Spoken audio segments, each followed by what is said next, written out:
Welcome to Cavaline Productions Plus. I'm Matthew. Man, I just got back last weekend. I was able to go check out a local band in the area, and man, it was a small venue, very cool, really enjoyed it. A few other bands were playing.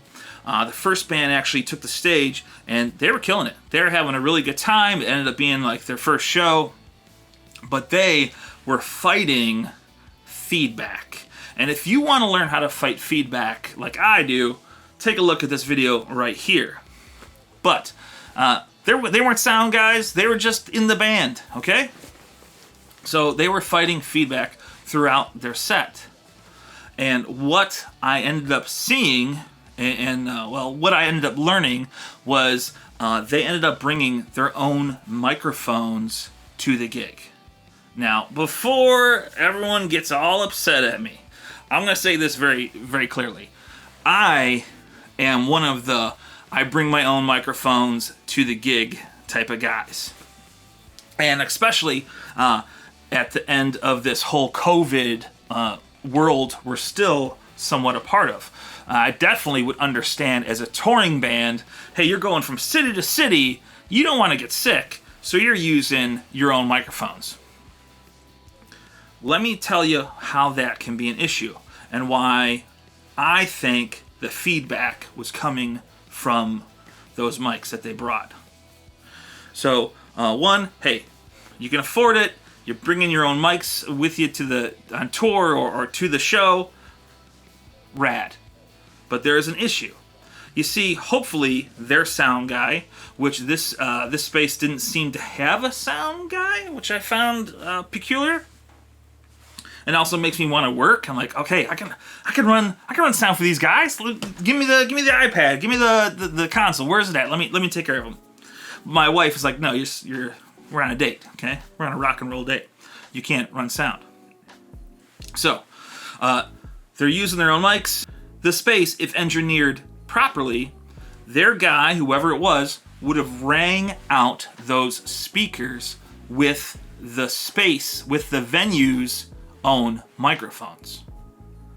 And if you watch this last video from earlier, I specifically talk about how EQ and frequency is going to vary from the space, from the microphone choice, and from the speaker choice. So if you are bringing your own microphones into a different space, even from your own practice space, and you're expecting them not to feed back with those wedges, because they're probably not the same wedges that you're used to, we're going to have issues.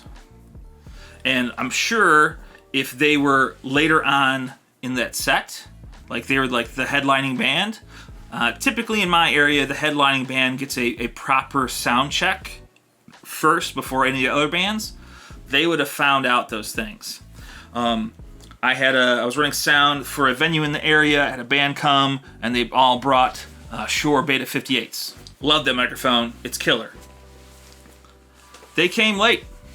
I didn't have time to ring out those monitors properly because they were supposed to start in like 10 minutes or so.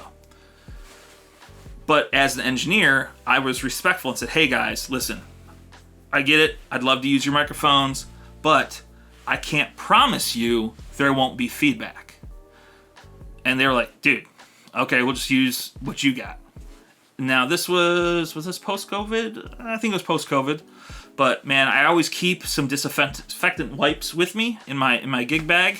And I do wipe down microphones. I wipe down microphones in between bands as well. Because I get it, dude. If that's a concern of getting sick from other people just sweating all over microphones or speaking into microphones, dude, like, as an engineer, I'm showing that I have respect for the bands that are coming up after, and I'm just doing a little lemony scent. If anything, you can go to CVS or a local drugstore, and they have mint alcohol. Just, it smells awesome. It's minty fresh. Put it on a cotton swab, wipe down the mic grill, and we're good to go. So, were they wrong in bringing their own mics? No. Heck no. They want to sound good. part of singing and sounding good is your microphone. And if it makes you have confidence to sing better, and we talked about that a lot, is building confidence in these vocalists, we're going to be using the best stuff for us that gives us confidence so we perform the best that we can. But we are also have to think about feedback issues and how that could mess with our perception or just distract us as we're playing.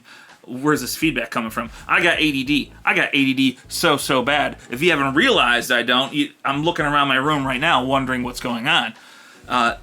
If I'm singing or if I'm playing guitar and all of a sudden I hear feedback, especially as an engineer, I'm literally out of that song and wondering where that feedback is coming from.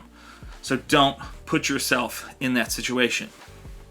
Another thing about this opening band that I actually liked, they knew that the space wasn't didn't have an engineer. You know, it's, you kind of come in, you set your stuff up, and you rock. Old school. You know, there's not a lot of mics. There's no mics on the guitars. There's nothing on the drums. I think there was a kick drum mic. But their singer brought a little, you know, I call them vocoders, little effects unit for the microphone. You got to be careful with those, though, because now we're changing frequencies. So now they brought their own microphone, they brought this device, and we're expecting it not to cause feedback. You just got to be super careful. And I do believe that was part of the issue of the feedback. But as a vocalist and as a guy who brings his own mic, I like reverb. If I'm mixing you, I'm gonna put some type of reverb on your vocal mics, whether you like it or not. It just makes the space sound better. So this guy was putting some reverb and delay already on his voice because there wasn't a sound guy. Super smart, and I appreciated that from an audience standpoint. Even though most people in the audience probably don't even like look for or hear for reverb at all. So, what happens if I'm bringing my own mic no matter what? I would look at a 58. It's standard. A lot of places are going to have it. I'm pretty sure this is what the mics were at that space anyways.